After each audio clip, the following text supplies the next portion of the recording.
মা বাবার দোয়া ছাড়া কসম আল্লাহর জীবন সফল কারো হবে না।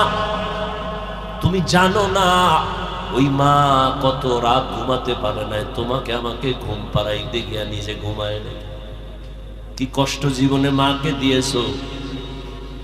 মা বাবা শীতের দিন কষ্ট করেছে তুমি জানো না।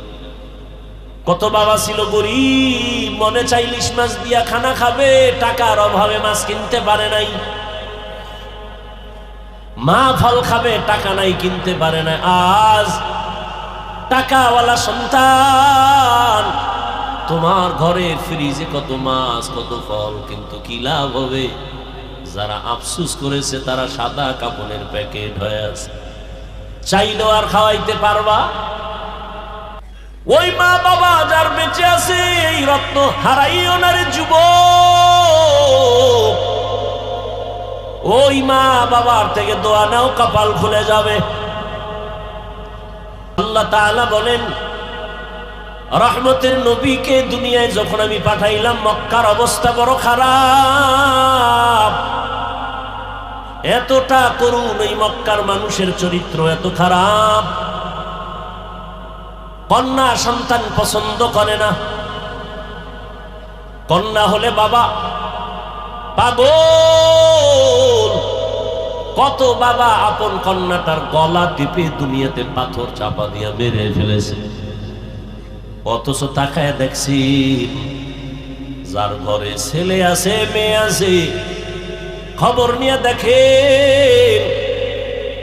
একটা ছেলের অন্তরে যেই পরিমাণ বাবার প্রতি মায়া ভালোবাসা, এর থেকে শতগুণ মায়া একটা মেয়ের অন্তরের ভেতরে চলে। মা বাবা অসুস্থ হয়ে গেলে ছেলে বলে সুস্থ হয়ে যাবে, আর মেয়েটা যদি শ্বশুর বাড়ি থাকে পাগলের মতো কান্না করে, আমার আব্বার কি হালাত, পাগলের মতো দৌড়ায়, আমার আব্বা অসুস্থ, ঘরে থাকতে চায় না, পাগলের মতো হয়ে যায়। রহমতের নবী বলেন, আমিও 4 কন্যার বাবা, আমার কন্যার কথা যখন মনে পড়ে সহ্য করতে পারি না। আমার কনিষ্ঠ কন্যা ফাতেমা, নবী কোথাও যদি যাইতেন সর্বশেষ ফাতেমার থেকে বিদায় নিয়ে যাইতেন। আবার দাওয়াতের কাজ শেষ করে যখন রহমতের নবী বাসায় ঢুকতেন, সবার আগে ফাতেমার ঘর দিয়া তারপরে নবী বাসায় যেতেন। একদিন নবী আসছে, তার নাতি হাসান হুসাইনের খবর নেই, ফাতেমার খবর নেই। আজ নবী ঘরের দরজায় সালাম দিছে, আসসালামু আলাইকুম ইয়া আহলাল বাইত। ঘরের থেকে কোনো আওয়াজ নাই, নীরব নিস্তব্ধ।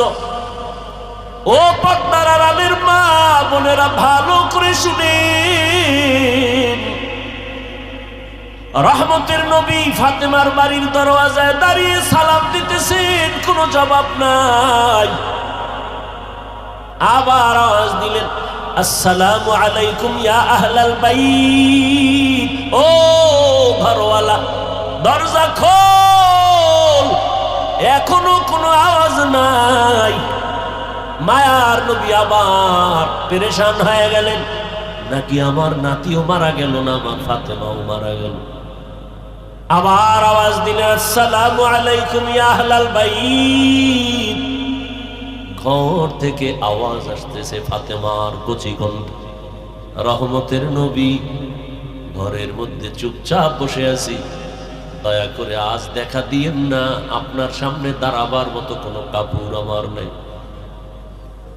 রহমতের নবী কান্না করে।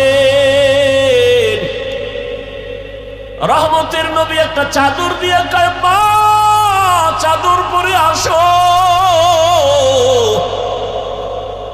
দরজা খুলে দেখ, সামনে মাটির উপরে ফ্লোরে নাতি হাসান একদিকে ঘুমায়, হোসাইন একদিকে ঘুমায়।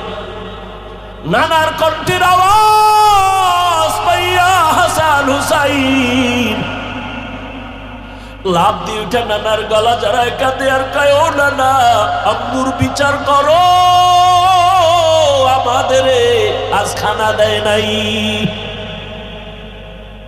আমরা না খেয়ে কান্না করে করে মাটির মধ্যে পড়ে গেলাম। ফাতেমাও কাঁদে, হাসান কান্দে, নবীও কান্না করে। এমন করুন হালাত। ফাতেমা রাদিয়াল্লাহু আনহা বলেন, রহমতের নবী, ঘরের চুলায় আগুন জ্বলে না, খানা নাই, আমার সন্তান আপনার নাতি হাসান হুসাইন কাঁদতেছে, কি দিব? পাতিলার মধ্যে পাত্রে পানি গরম করে সান্ত্বনা দিয়েছি, একটু অপেক্ষা কর, খানা রেডি হবে তারপরে খাবে। ওরা কান্না করতে করতে মাটির মধ্যে ঘুমিয়ে পড়েছে। রহমতের নবী কান্না করে, নবী খেজুর বের করে দিলে, নেও খেজুর, আমি খাই, তোমরাও খাও। রহমতের নবীর বরকতি হাত মুবারকের খেজুর খেয়ে 3 দিন 4 দিনের ক্ষুধা জাগায় নিবারণ হয়ে গেল। আল্লাহ তাআলা বলেন, রহমতের নবী আসছেন মক্কা নগরীতে। মক্কার মানুষগুলো এখনো তাদের ওই চরিত্রের কোনো ভালো দিক এখনো আসে নাই। নবীও কাউকে কালেমার কথা বলেন না, নামাজের কথা, রোজার কথা বলেন না। সর্বশেষ আল্লাহ তাআলা কোরআন দিলেন। 40 বছরের পরে রহমতের নবী কোরআন পেয়ে দাওয়াতের কাজ শুরু করেন, আর মানুষকে বলে, এক আল্লাহর ইবাদত করো, আল্লাহর কাছে মাথা নত করো, ইবাদত করো, মূর্তি পূজা ছেড়ে দাও। কিছুদিন পরে রহমতের নবী আবার বলে, রহমানের ইবাদত করো।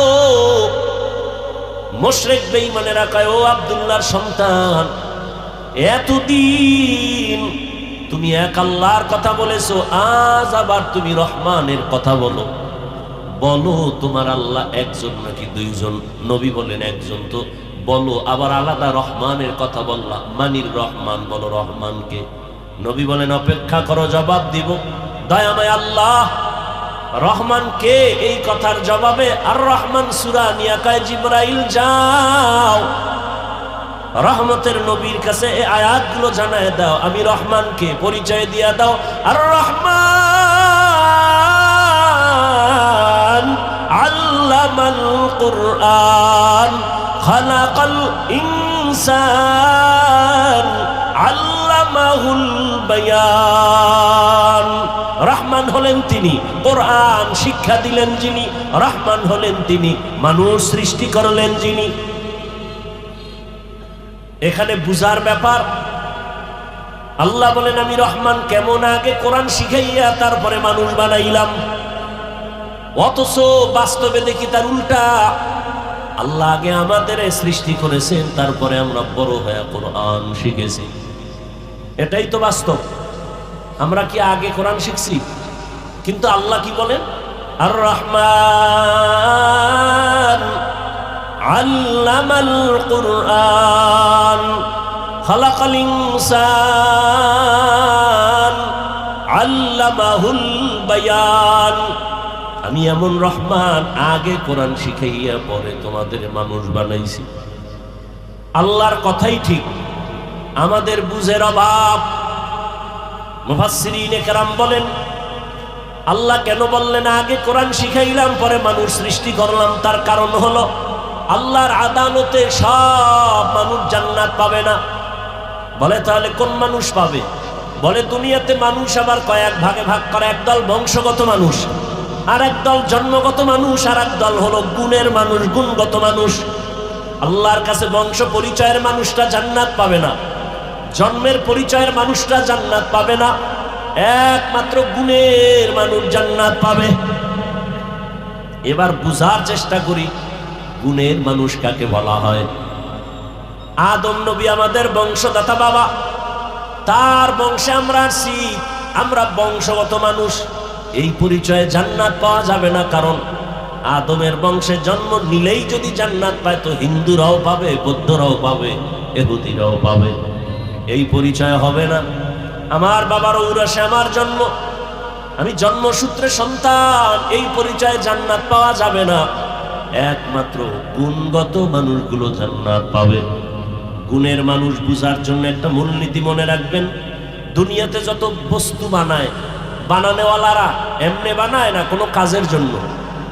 যেমন আমি মাউথ নিয়ে কথা বলি, মেশিনে টাইনা হরেন থেকে কথাটা অনেক দূরে ভাষায় দিতেছে। এক কথায় মাইকওয়ালা মাইক যখন বানাইছে কি কাজের জন্য? বলে আওয়াজটা দূরে নেওয়ার জন্য। কথা ঠিক না? আজীবন মনে রাখবেন, যেই বস্তুটা যেই কাজের জন্য বানায় ওই কাজটাই হলো ওই বস্তুর গুণ। বলেন তো মাইকের গুণ কি? আওয়াজ দেওয়া। বাতিওয়ালা বাতি বানাইছে কেন? আলো দেওয়ার জন্য। তাহলে বাতির গুণ কি? আলো দেওয়া। পাখাওয়ালা পাখা বানায় কেন? বাতাস দেওয়ার জন্য। পাখার গুণ কি? বাতাস দেয়া। মাইক যদি আওয়াজ না দেয় বলবে এটাকে ভেঙ্গে ফেলে দাও, এটা গুণের মাইক না। বাতি যদি আলো না দেয় বলবে এটা ফেলে দাও, এটা গুণের বাতি না। এবার আমাকে জবাব দেয়, দয়াময় রব্বুল আলামিন মানুষ কেন বানাইছেন? কি বিড়ি টানার জন্য? আলেমরে গালি দেওয়ার জন্য? মা বাবার সাথে বেয়াদবি করার জন্য? কেন বানাইছেন? ওয়ামা খালাকতুল জিন্না ওয়াল ইনসা ইল্লা লিয়াবুদুন। মা খালাকতুল জিন্না ওয়াল ইনসি বাখা জুজ ইবাদত নিস্তে মাকসুদ আজ্জাহা। দয়াময় আল্লাহ মানুষ বানাইছেন ইবাদতের জন্য। কোন কাজের জন্য? ইবাদত। অতএব মানুষের গুণের নাম হলো ইবাদত। আল্লাহ ইবাদতের জন্য মানুষ বানিয়েছেন। ভালো করে খেয়াল করেন, তাহলে মানুষের গুণের নাম। এখন এই ইবাদতটা কি মন গড়া না কোনো নিয়ম আছে? আছে, আছে। কয় নিয়ম জানতে হলে কোথায় যাও? বলে কোরআন ধরো। সব নিয়ম কোথায় আছে? কোরআন বুঝি না কেমনে? কয় হাদিস ধরো। কোরআনের ব্যাখ্যা হাদিস। বলে কোরআন হাদিস কিছুটাই পারি না।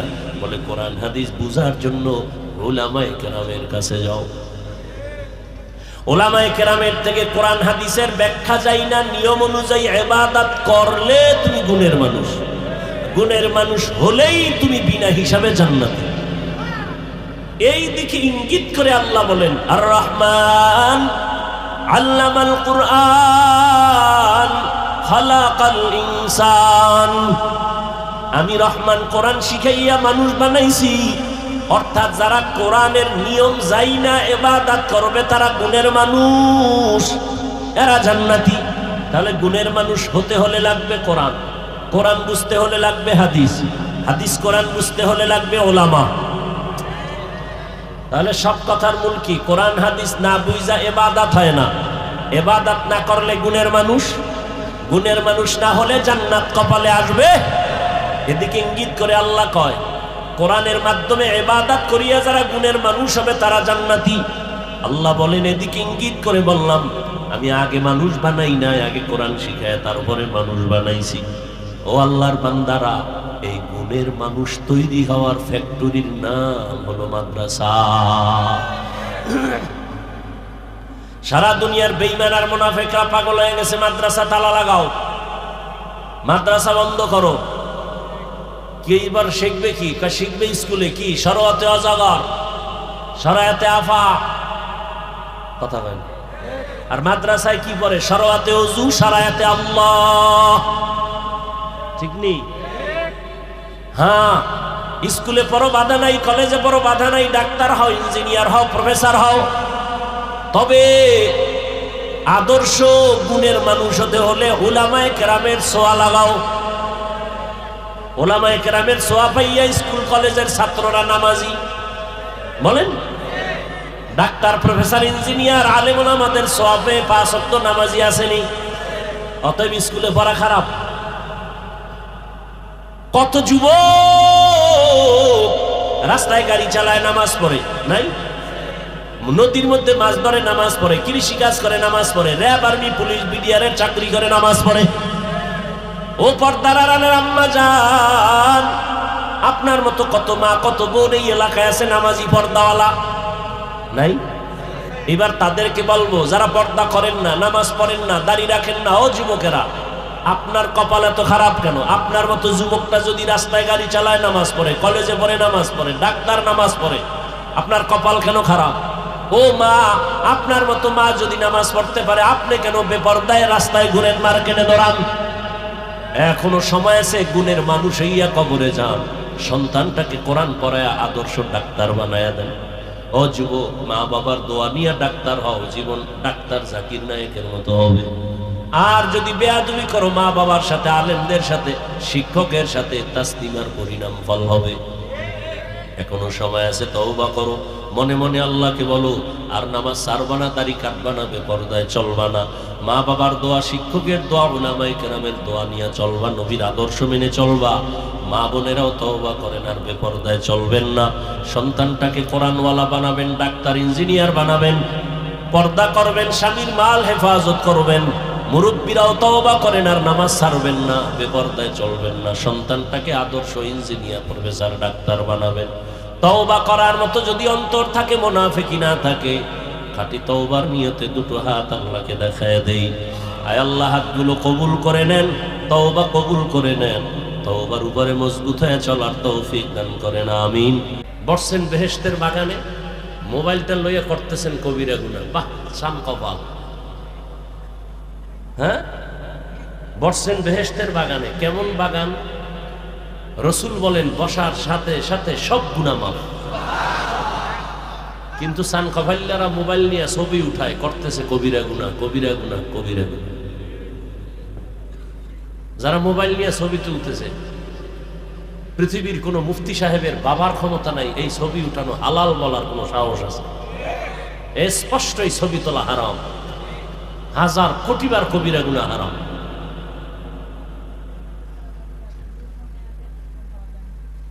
আল্লাহ হেদায়েত দান করুন।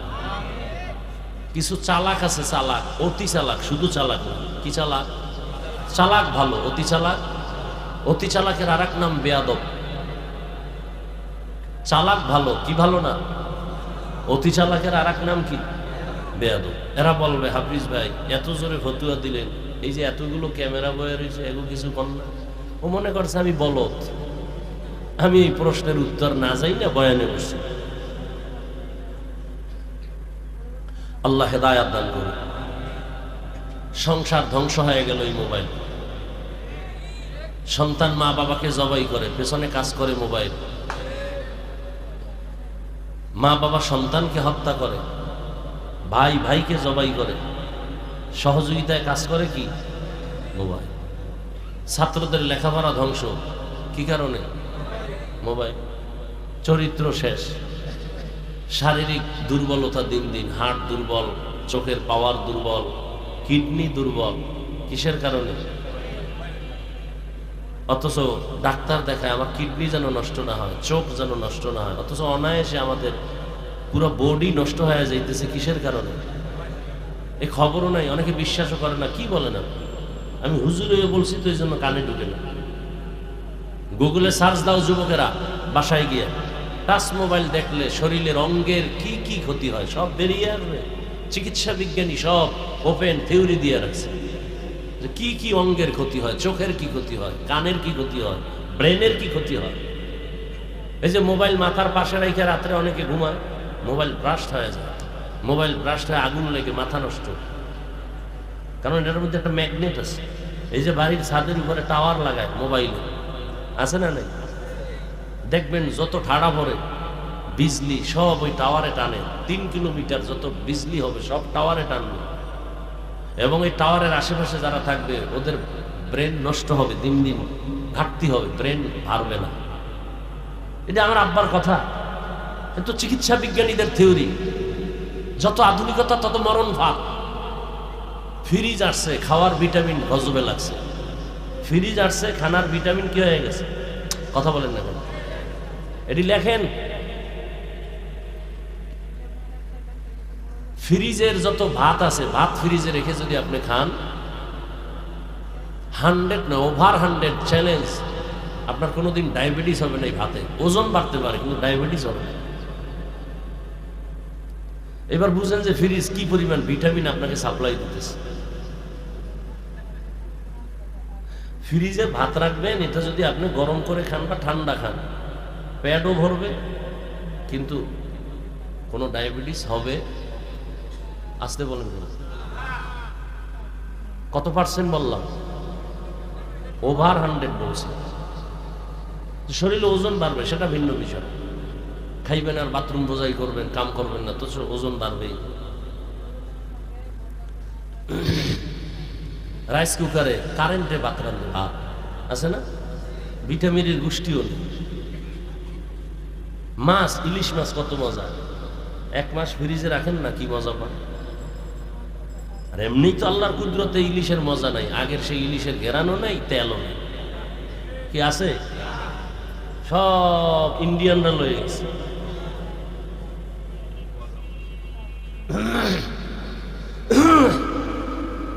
পহেলা বৈশাখ খাবেন না এই গজবের ইলিশ আর পান্তা ভাত? আমি তো ইলিশ আর পান্তা ভাত খাই মাঝে মাঝে। ইলিশ পান্তা মজা আছে, অনেক মজা। বাকি পহেলা বৈশাখী খাইতে হবে, এটা গুনাহ। এটা কি গুনাহ? খুব বিষ বিষ লাগতেছে অন্তরে, না জ্বলতেছে মনে হয় কিছু দিন। জ্বলবে না, আকাম করবেন তো, আমি বললে তো একটু জ্বলবেই। আপনি আকাম করেন, এত দোষ নাই, আমি বলি কেন এটা দোষ না? মরাটারে মারো কেন, লড়ে কেন? অন্তর এত নষ্ট হয়ে গেছে, ভালো কথা শুনতেও চায় না। চোখের চশমার আয়না কালো, এসে প্যান্ডেলে কয় বাতি কালো কেন, কেয়ামত আসলো নাকি? বলে তোর চোখের উপরে কেয়ামত আসছে, মাঠে আসে না। সমস্যা বাতিল না চোখের? চোখে। তাবলিগ ভালো, পীর মুরিদি ভালো, কওমি মাদ্রাসা ভালো, আলেম ওলামা ভালো, যারা ভালো বলে না এদের অন্তর খারাপ।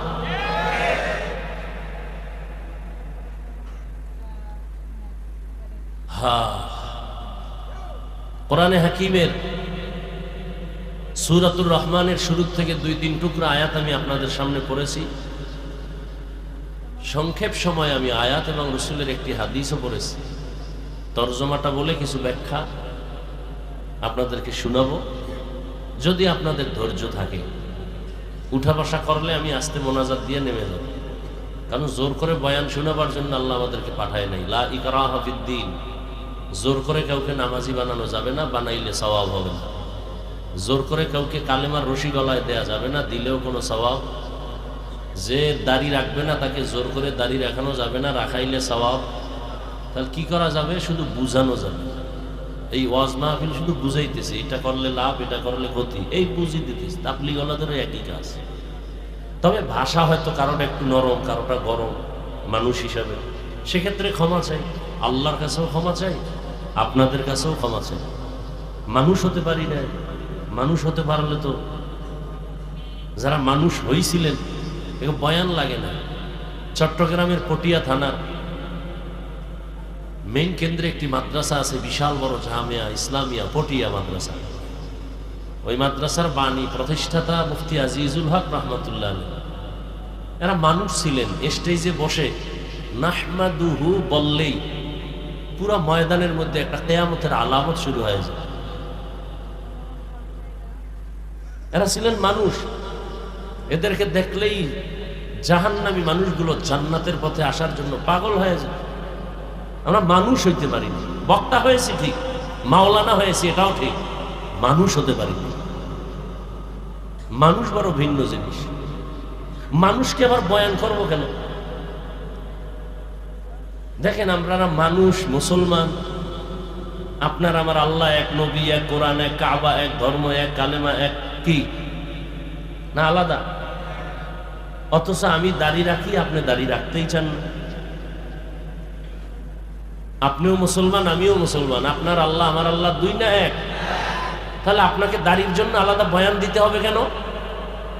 টুপির জন্য বয়ান দিতে হবে কেন? সুন্নতের বয়ান দিতে হবে কেন? সুদের বিরুদ্ধে আপনাকে বুঝাতে হবে কেন? ঘুষের বিরুদ্ধে আপনাকে বয়ান করে বুঝাতে হবে কেন? ওই যে একটু আগে বলছি, আসলে মানুষ হতে পারি। যেই বয়ান আলেম ওলামারা, তাবলীগওয়ালারা, পীর সাহেবরা জুমার বয়ানে যেই পরিমাণ আপনাদের বয়ান করে, এর 1000 ভাগের 1 ভাগ বয়ান খালি হিন্দুদের করলে ওরা সব মদিনার আশেক হয়ে যায়। আর আপনি বয়ান শোনার পরে বিড়ি মোনাজাত দিয়ে গেছে, বিড়ি টানতে টানতে যাইতেছে। এরকম আছে না নিমক হারাম? কি বয়ান শুনলো? মোনাজাত দেওয়ার পরেই বিড়ি। তো মোনাজাতে বোধহয় বিড়ি চাইছে। সুদের টাকায় ব্যবসা, বাহাদুরি ভাব, খায় হারাম, করে মায়ে আপন গর্ভধারিণী মায়ের সাথে জিনার গুনাহ, বাহাদুরি করে। যারা সুদের সাথে জড়িত 24 ঘন্টা কার সাথে জিনার গুনাহ করে? গর্ভধারিণী আপন মায়ের সাথে জিনার গুনাহ। এই কথা বললে সুদখোরের মনে শান্তি না কষ্ট? কিছু কিছু তার ছেলেরা মনে করবে হুজুরে আমারে চিনলো কেমনে, যে বৈশাই যে আমারে ধরলো। চিন্তা করছে সুদ খাওয়া হালাল না হারাম? যারা সুদের না, তেলাওয়াত কবুল হবে না, মাদ্রাসা করলে সওয়াব হবে না, মসজিদে দান করলে সওয়াব হবে না, মোনাজাত দিলে কবুল হবে না। আরো শুনবেন, তওবা না করে মরলে চিরস্থায়ী জাহান্নাম। কয়দিনের জন্য জাহান্নাম? হ্যাঁ, এটি লিখে রাখেন। এটি কেউ বলবে না, বলার সাহস নাই, বলতেও পারবে না, কারণ শিয়ালের হাতে মুরগি আমান। আমি বলে গেলাম, আমি চিন্তা করছি একদিন আসছি, আর জীবনে না আইলাম। আইসি যেহেতু জনমের মতো বলে যাই। কিন্তু মসজিদে আগামী জুমায় যদি এই বয়ান চলে, সূর্য ডুবার পরেই নোটিশ আসবে, ইমাম সাহেব 1 মাসের ছুটি। বলবে কেন? বলবে শিয়ালের হাতে মুরগি দিলে যা হয়, মসজিদ মাদ্রাসার চাবি সুদখোরের হাতে দিলে তাই হয়।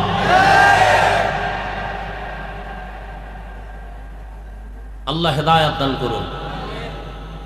সুদখোরের মতো নিকৃষ্ট মানুষ দুনিয়াতে নাই। কয়েকটা সুদখোরের নাম লেখা ধান খেতে রাখলে ওই ধান খেতে আর পোকা আসে না। এবার বুঝেন ওরা কেমন দামি। তবে আপনি লিখে দিলে হবে না, ভালো কোনো আমলওয়ালার দ্বারা লেখাই নিতে হবে। আপনি তো হাত না পাক, চোখ না পাক, জিহ্বা না পাক, অন্তর না পাক, আপনার কাজ হবে না। রাগ করতেছেন? আরে আমি আপনাকে লেখায় থাকবো, এত ভয় কি? ইমাম সাহেব বললেন না ভয় আছে যে আগামী জুমায় পরের জুমায় দেখা হইব, একটু লজ্জা। হ্যাঁ, আল্লাহ হেদায়েত দান করুন। আয়াত হাদিসের তরজমাটা বলে নেই। আর রহমান আল্লামাল কুরআন খালাকাল ইনসান আল্লামাহুল বায়ান।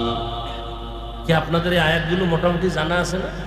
হ্যাঁ, এই আয়াতের বিষয়বস্তু হলো মানুষ কাকে বলে। একটু আগে বলছি না আমরা মানুষ হতে পারি না? এই ব্যাখ্যাটা শুনলে বুঝবে না আসলেই আমরা কুত্তার চেয়েও খারাপ। হিংসা করা এটা কি মানুষের স্বভাব না কুত্তার স্বভাব? তাহলে আমি দেখতে মাওলানা মানুষ, কিন্তু হিংসা থাকলে আমার চরিত্রটা কুকুর থেকেও খারাপ। দলিল কোরআনের আয়াত 9 পারা সূরা আরাফ। সুযোগ আসতেছে বলবো, সময় থাকে। আসলে বয়ান করার উদ্দেশ্য কি? বয়ানের মূল উদ্দেশ্য হলো জাহান্নাম থেকে জান্নাতের রাস্তা দেখানো। কি ভাই, আমার বয়ানের দ্বারা যদি আপনি জাহান্নাম থেকে বাঁচার পরামর্শই না পান, কোরআন হাদিস অনুযায়ী জান্নাতে আগাবার সেই পরামর্শ না পান, এটা বয়ানের মাকসাদ তো হাসিল হয় না। প্রত্যেকটা বয়ানের উদ্দেশ্য, বক্তার উদ্দেশ্য হবে একটা আল্লাহ বলা মানুষকে আল্লাহর দিকে আগায় দেওয়া। তাআল্লুক মা আল্লাহ, আল্লাহর সাথে কিভাবে সম্পর্ক তৈরি হবে, এই বয়ান। আর বয়ানের দ্বারা যদি আল্লাহর সাথে সম্পর্কের সেই বিশ্বাসটা, সেই অনুভূতিটা না আসে, তো কিসের বয়ান এগুলো? আপনাকে এত বয়ান করে, যে একটু আগে বললাম আমিও মুসলমান, আপনিও মুসলমান, আমি টুপি খুলতে চাই না, আপনি টুপি দিতে চান না, কারণ কি? আপনার আমার আল্লাহ এক, নবী এক, কোরআন এক, কাবা এক, ধর্ম এক, কালেমা এক। আমি দাড়ি কাটতে চাই না, আপনি রাখতে চান না, কারণ কি? আমি বেপরদায় চলতে চাই না, লজ্জা, আপনি বেপরদায় পর্দা করতে চান না, লজ্জা, কারণটা কি? আপনাকে টাকা দিব 500 টাকা, আপনি টুপি পরেন, এরপর কেমন তোর টাকা তুই খাইয়া মর, টুপি দিব না, মাথা গরম। আর আমাকে যদি বলে তোমাকে চেয়ারম্যান এমপি বানাবো, তুমি টুপি আর দাড়ি কেটে ফেলো, বলবো পৃথিবী দিয়া দাও, তারপরে দাড়ি কাটবো না। বিষয়টা কি? বিষয় কি? বিষয় কিচ্ছু না। ধোঁয়ার গন্ধ আসে কেন?